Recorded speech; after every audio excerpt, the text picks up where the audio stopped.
Камчыбек Кылдыршаевич, кылмыштуулук боюнча мына азыр министрлердин күчү жетпей калды бугачы.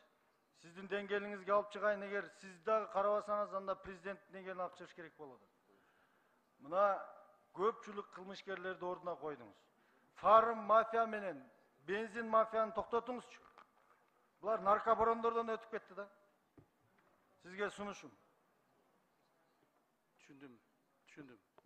Анан сырткары болду бу.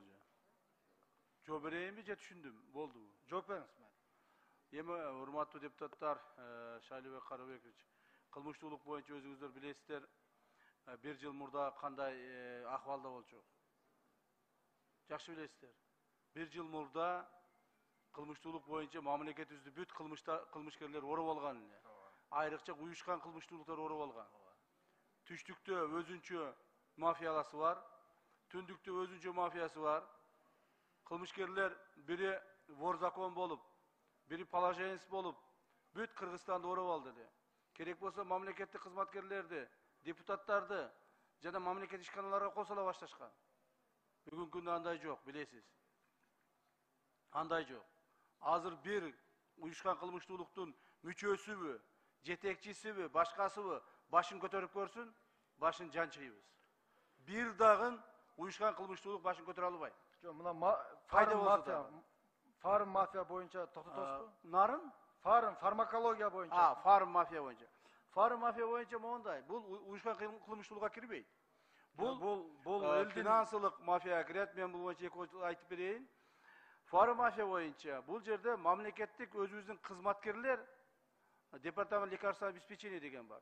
Ушулар өздөрүнүн функциясын аткарбастан, кайрадан баягы кылмышкерлер менен, сиз айткан кылмышкерлер менен чогулуп алып туруп, элдин канын соруп атышат.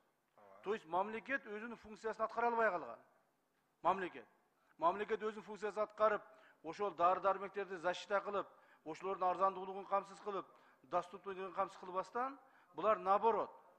Ошолор менен кошулуп алып туруп, кымбаттуулугун камсыз кылып, ошолордон взяткаларын алып, ошолорго жанагы уюшкан финансылык мафияны түзүшкөн да. Бүгүнкү күндө биздин ГКМБ тараптан фарм мафия боюнча биз толук бойдон контролго ала баштадык. Себеби кандай болгон? Себеби мына Кыргызстанда бир чоң мафия компания бардык башка мамлекеттердеги фарм заводдор менен контракттар түзүшөт дагы, биздин Кыргызстандын компанияларын түздүрүшпөйт. Алар алып келген баалар Турцияныкы менен биздикин салыштыра турган болсок, 5 эседен 10 эсеге чейин кымбат дарылар болуп кеткен. Мунун бардыгы элдин жонунан жон терисин кыйып алып атышкан да. Бүгүнкү күндө буларды биз толук көзөмөлгө ала баштадык. Ошол эле департамент лекарственного обеспечениеден 3-4 специалистти азыр биз СИЗОго отургуздук. Ошо фарм компаниялардын чоң мафияларын бир-экөөсүн СИЗОго отургуздук. Бирок бул чек эмес. Себеби биз баягы специалисттерин эле кармадык. Бул жерде директору бар. Зам директору бар. Департамент лекарственного обеспечения. Жана Министерство здравоохранениянын жетекчиликтери бар. Буларга да жетебиз. Эгерде булар токтотпосо ушунусун жетебиз, алар дагы мыйзамдын алдында жооп беришет. Фарм мафияны биз азыр толук көзөмөлгө алдык.